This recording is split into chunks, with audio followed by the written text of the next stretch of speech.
MMDR को लेकर झारखंड में सियासी तपिश बढ़ती जा रही है।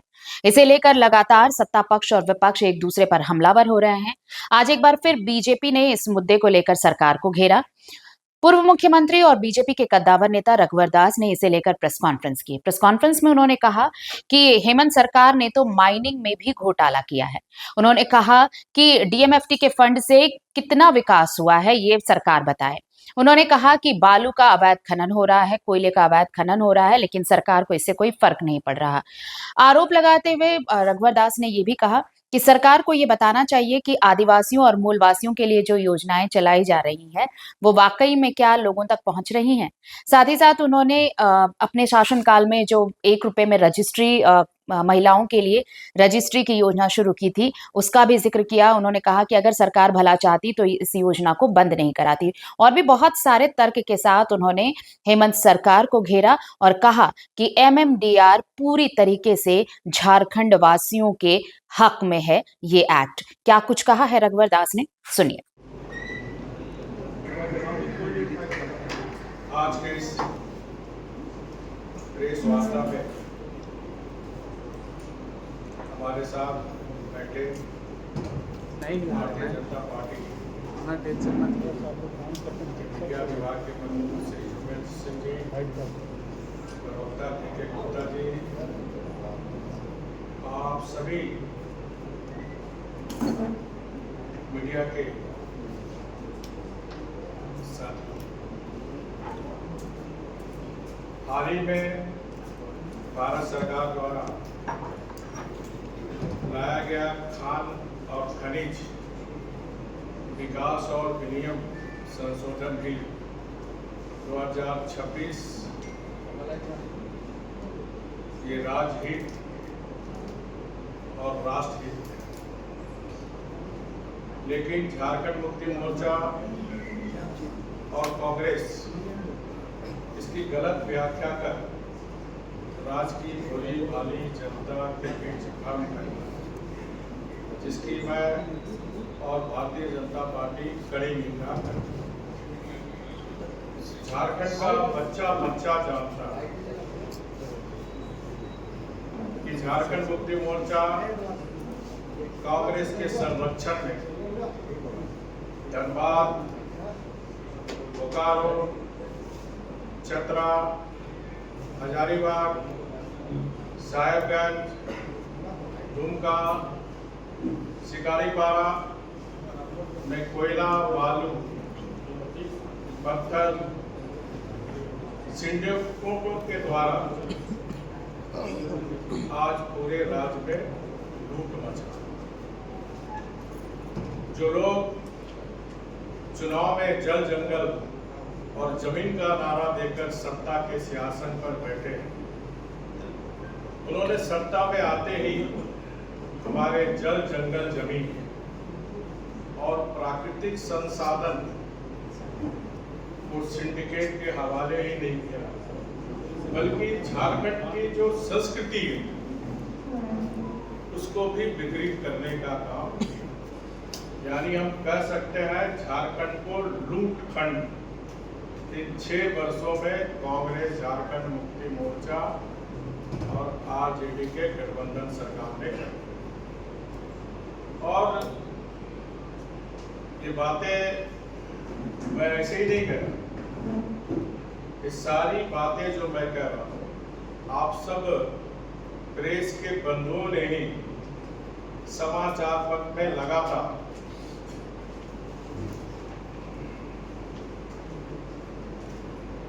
मैं आपको पेपर कटिंग दिखाते जा रहा हूँ। ये आप ही लोग के समाचार पत्र में कोयले की किस तरह लूट, बालू का अवैध कैसे धंधा, पत्थर का कैसे धंधा, ये सब आपके समाचार पत्र में ये बातें आ गई।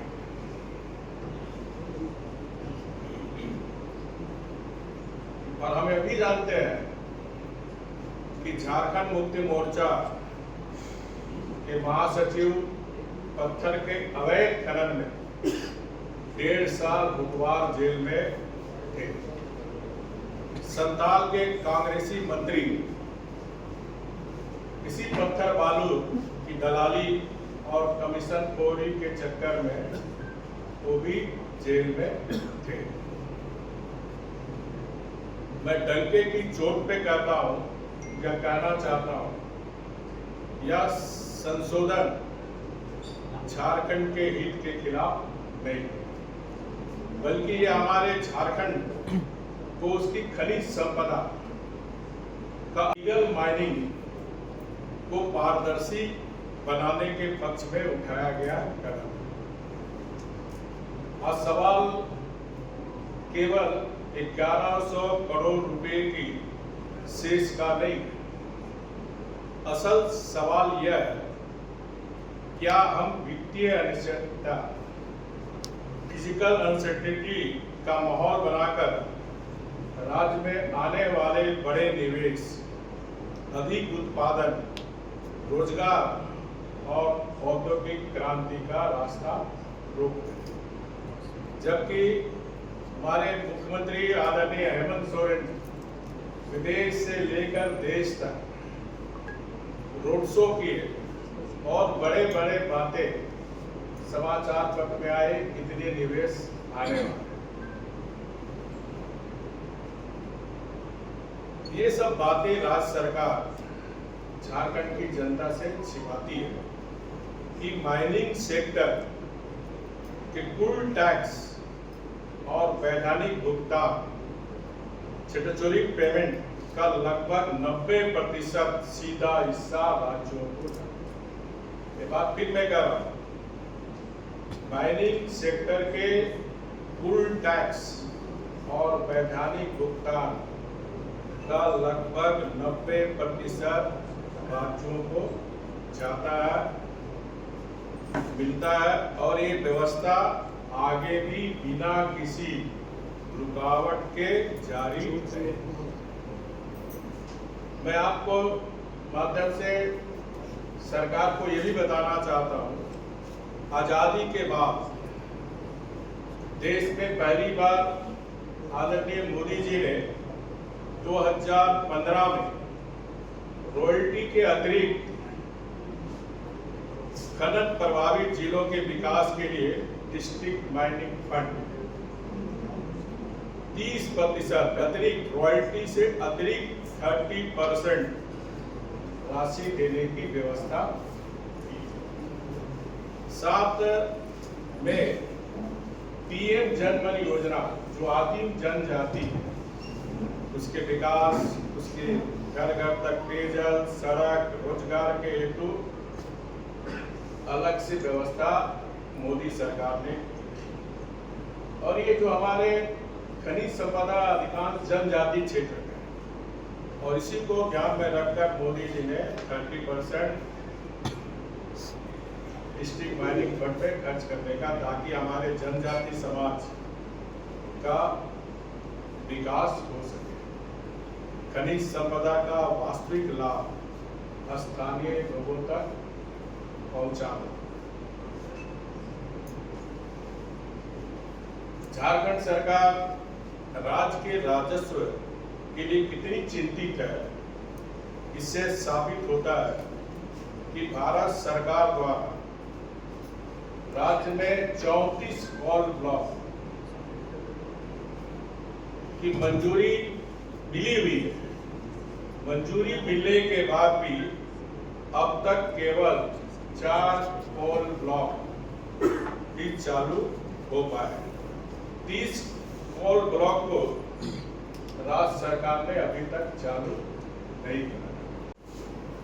जब साख कमीशन के द्वारा इलीगल माइनिंग लेके जब सारे देश में बातें आई, तो 1 टाइम्स देश के सभी राज्यों को माइनिंग क्षेत्र में 5 साल के लिए एक्सटेंशन कानून में प्रावधान था। और 2015 में जब हमारी सरकार, तो 5 साल के लिए यानी 2020 तक जिसको भी लॉ एक्ट पे था उसको एक्सटेंशन करने का काम। लेकिन 2020 में जो आयरन और लीज समाप्त हो, लेकिन दुख के साथ कहना पड़ता 6 साल हो गए आज तक लो एसपी में 6 माइंस, बॉक्साइट की 37 में से 17 माइंस ही चालू। ये कोल ब्लॉक माइंस चालू होते तो राष्ट्र को करोड़ों रुपया राजस्व मिलता। झारखंड मुक्ति मोर्चा कांग्रेस की सरकार 1100 करोड़ रुपए का से इसका रोना रोती है, लेकिन आंकड़े बताते हैं इस सरकार के नियत में कितने कोट। अन्य राज्यों की तुलना में डिस्ट्रिक्ट माइनिंग फंड की स्थिति सम्मान खनिज भंडार होने के बावजूद उड़ीसा, जो हमारा पड़ोसी राज्य है, वित्तीय वर्ष 2025-26 में 60,000 करोड़ का राजस्व हासिल करने का लक्ष्य, जबकि झारखंड का लक्ष्य केवल 18,844 करोड़। उड़ीसा के त्वरित नीलामी और खदान संचालन प्रक्रिया के कारण उसकी राजस्व दक्षता झारखंड से 3 गुना अधिक है। इसके अलावा जो झारखंड में 18,250 करोड़ रुपया जो आए थे, उसमें अभी भी राज्य के खाते में 7,915 करोड़ रुपए की राशि बची। बाकी की राशि ने भी डिस्ट्रिक्ट माइनिंग फंड के राशि में उसमें भी घोटाला, और आप सभी समाचार पत्र में दिखाए थे बोकारो की घटना, अन्य चावासा की घटना। तो जो डिस्ट्रिक्ट माइनिंग फंड जनजातियों के क्षेत्र में खर्च होनी चाहिए, उसमें भी इस सरकार के द्वारा घोटाला करने का काम आप सब मीडिया के साथी बीच बीच में सरकार का बयान देते रहे। और इसके साथ ही साथ 2,487 प्रोजेक्ट ठप हो चुके। खनन प्रभावित जिले का हाल देखिए। धनबाद में 2,393.58 करोड़ रुपए, चाईबासा में 1,822 करोड़ रुपए, चतरा में 1,055 करोड़ रुपए, पाकुड़ में 527 करोड़ रुपए, रामगढ़ में 518 करोड़ रुपए का ड्यूटी फंड खर्च नहीं हुआ। स्थिति ये है कि आज अस्पतालों में दवा नहीं, ग्रामीण क्षेत्र में पीने का पानी नहीं, चाईबासा में लोग लाल पानी पी रहे, धनबाद में काला पानी पी रहे। जब हमारी सरकार थी तो हमने दोनों जगह के डिस्ट्रिक्ट डीसी को आदेश दिया था कि पूरा डिस्ट्रिक्ट माइनिंग का फंड चाईबासा में शुद्ध पेयजल पीने के लिए खर्च हो, धनबाद में भी काला पानी लोग ना पिए, वहाँ भी हमने निर्देश दिया था और बहुत सारी योजनाएं उन क्षेत्रों में चल रही।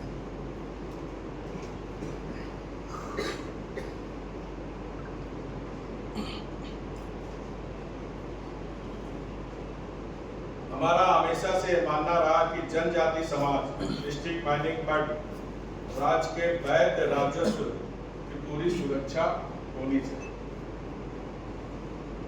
डिस्ट्रिक्ट माइनिंग फंड की खनन क्षेत्रों में स्वास्थ्य, शिक्षा आदि के मूलभूत आधारभूत संरचना पर खर्च की जानी चाहिए, लेकिन इस सरकार ने कुछ नहीं किया। और समाचार पत्र में आप दिखाते हैं साहेबगंज जो मुख्यमंत्री के विधानसभा क्षेत्र का जिला है, मैंने समाचार पत्र में देखा था किस तरह हमारा आदिवासी संथाल समाज के लोग नाले का पानी टीवी में भी बने थे, किस तरह एम्बुलेंस नहीं मिलने के कारण खाट में लोग मरीज को लेके जा रहा है, रास्ते में ही उनका देहांत हो रहा है। बहुत सी हमारी बहनें डिलीवरी दूर में रहने के कारण डिलीवरी में भी बच्चे दोनों की मृत्यु हो जाती है। अस्पतालों में उपकरण नहीं है, एम्बुलेंस नहीं है, जनता बुनियादी सुविधा के लिए तरसी। इतने ही नहीं, सरकार की सरपरस्ती में चल रहे अवैध धंधों के कारण जो वैध खनन है, लीगल माइनिंग का भारी नुकसान हुआ। सरकारी आंकड़ों के वित्तीय वर्ष 2024-25 की पहली तिमाही अप्रैल जुलाई में जहां कोयले का उत्पादन लगभग 44 मिलियन टन था, तो मैं 24-25 का बात बता रहा हूं। 2025-26 की इसी अवधि में घटकर 37.25 मिलियन टन। ये जो शेष झारखंड सरकार लगाई है अक्टूबर 2024 में हमारा कोल का उत्पादन था 44.78 मिलियन टन। शेष लगाने के बाद 25-26 में ये घटकर 37.25 मिलियन टन। जबकि लीगल माइनिंग घटेगी तो राज्य का राजस्व अपने आप घटेगा। यदि लीगल माइनिंग आर्थिक रूप से सुदृढ़ होगी, सप्लाई चेन पारदर्शी होगी, तो अवैध माइंस का प्राइस इंडेक्स खत्म हो जाएगा। लीगल माइनिंग में रॉयल्टी,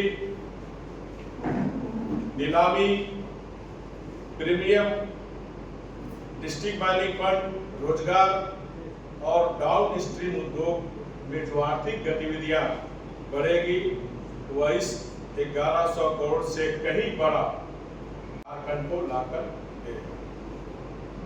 विगत 6 वर्ष में राज्य में 26 खदानों के पट्टे समाप्त हो गए। यदि सरकार पारदर्शी ढंग से नीलामी करती तो आज राज्य को अरबों रुपए की राशि रॉयल्टी और प्रीमियम मिलता। अभी आयरन ओर में कोई भी ऑक्शन हो तो उसमें प्रीमियम भी मिलेगा, रॉयल्टी भी मिलेगा और डिस्ट्रिक्ट माइनिंग फंड का भी राजस्व मिलेगा और स्थानीय युवाओं को रोजगार मिलेगा और अवैध खनन पर अंकुश।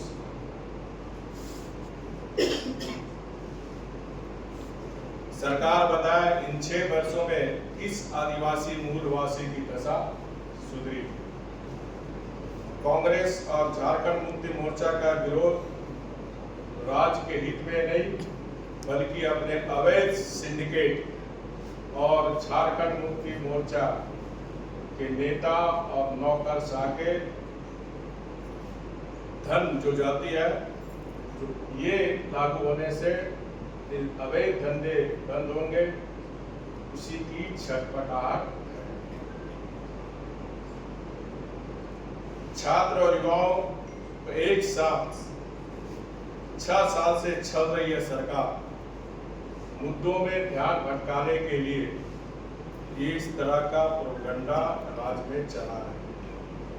लेकिन झारखंड की जनता अब इनके लूट तंत्र को पूरी तरह समझ चुकी है और आने वाले समय में मुंहतोड़ जवाब देगी।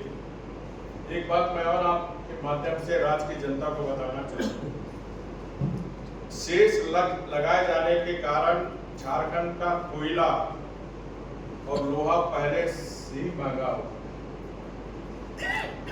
शेष के कारण लागत दर बढ़ रही है। इससे झारखंड के कोयला लोहा की मांग, वैसे हम जानते हैं कि कोई भी व्यक्ति जहाँ सस्ता दुकान होगा वहीं जाता है। शेष लगने के कारण हमारा कोयला महंगा हो गया, हमारा आयरन ओर कोयला से ही बिजली प्लांट लगता है। तो कोयला महंगा होगा तो सवारी की बिजली महंगा होगा, आयरन ओर महंगा होगा तो लोहा महंगा होगा। उदाहरण के लिए ग्रेड 8 से ग्रेड 12 कोयले की दर झारखंड में 2045 से 3212 रुपया प्रति टन, उड़ीसा और छत्तीसगढ़ में 1514 से लेकर 2681 रुपया प्रति टन के दर से। अब जो झारखंड में जो भी इंडस्ट्री है निवेश है, वो तो झारखंड का कोयला आया छोड़ो नहीं, क्योंकि इतनी महंगा झारखंड उड़ीसा और छत्तीसगढ़ से लेगा। इसी तरह लोहा भी एक क्वालिटी की तुलना में कर रहा हूँ। झारखंड में प्रति टन 8,284 रुपया पड़ेगा, उड़ीसा में 7,493 रुपया प्रति टन, छत्तीसगढ़ में 7,422 रुपया प्रति टन। इससे साफ जाहिर होता है कि हमारा जो भारत सरकार ने खान और खनिज विकास और विनियम संशोधन बिल राज्य की जनता के हित में है, राष्ट्र के हित में है। इसलिए कांग्रेस, झारखंड मुक्ति मोर्चा और आरजेडी के नेताओं से मैं कहना चाहता हूँ कि हमारी भोली भाली जनता को बरमाने की कोशिश न करो। 6 वर्ष से आपकी सरकार की चाल चरित्र चेहरा झारखंड की जनता देखे। बहुत बहुत धन्यवाद।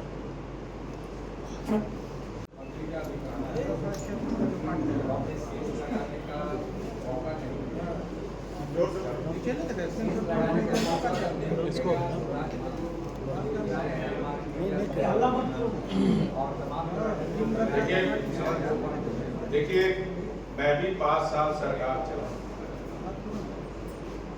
हमने भी लोक कल्याणकारी अनेक योजनाएं, उदाहरण स्वरूप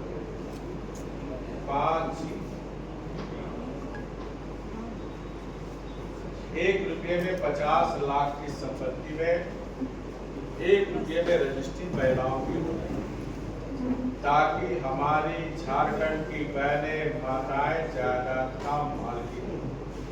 ये जो डैन पिसाई में हमारी ग्रामीण क्षेत्र में जिन महिलाओं की हत्या हुई, दहेज लोभी के द्वारा हमारी बेटियों को जला दिया गया, तो समाज सुधार के दृष्टिकोण से हमने 50 लाख की संपत्ति में 1 रुपया में महिलाओं की रजिस्ट्री होती थी। ये देश का झारखंड पहला राज्य और लाखों माताओं बहनों ने इसका लाभ। उसी तरह झारखंड एक पठारी क्षेत्र, बिना राज्य का औद्योगिक विकास से झारखंड विकसित राज्य नहीं बन सकता। और इसलिए इस पठारी क्षेत्र में हमारे ग्रामीण क्षेत्र में जो अधिकांश जनता रहती है वो कृषि पर निर्भर, और हमारी जनता के पास उतनी बड़ी बड़ी खेत भी नहीं है, छोटे छोटे खेत, छोटे छोटे किसान। इसको ध्यान में रखते हुए हमारी सरकार ने पर एकड़ में 5,000, अधिकतम 5 एकड़ वाले किसान को 25,000 रुपया। हमने तो कोई शेष नहीं लगा।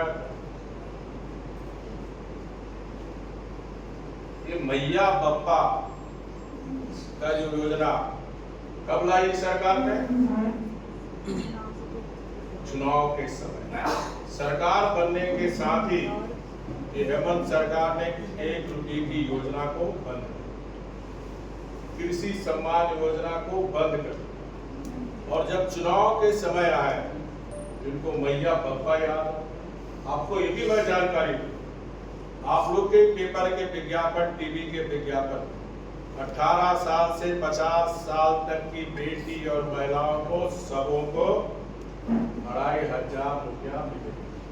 आपके जानकारी के लिए पूरे राज्य में 18 से 50 साल तक की महिलाएं 70 लाख। इन्होंने महिलाओं के साथ भी विश्वासघात, युवाओं के साथ विश्वासघात, किसान के साथ विश्वास। आज राज्य में विश्वास का संकट। आज इस सरकार पर न छात्र विश्वास कर रहे हैं, न किसान विश्वास कर रहे हैं, न महिलाएं विश्वास कर रहे हैं, न कोई उद्योग धंधे करने वाले, न व्यापारी विश्वास कर रहे हैं। इस राज्य में विश्वास का संकट। धन्यवाद। बहुत बहुत धन्यवाद।